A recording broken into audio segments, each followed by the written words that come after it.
Lahat naman nagkakamali eh. Wala naman taong hindi nagkakamali sa buong buhay nila. Pag hindi ka nagkakamali, ibig sabihin, wala kang ginagawa sa buhay. Mas okay na yung marami kang nagawang mali kaysa yung hindi ka nagkakamali, wala ka namang ginagawa. Pagka naman successful ka, hindi naman ibig sabihin eh, hindi ka nagkamali kahit minsan. Nagiging successful ka lang pag hindi na naulit yung mga pagkakamaling naranasan mo sa buhay.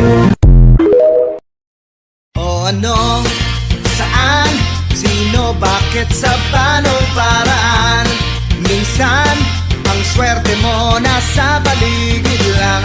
Ang buhay ay ganyan. Nasa palad mo ang pagbabago ng takbo.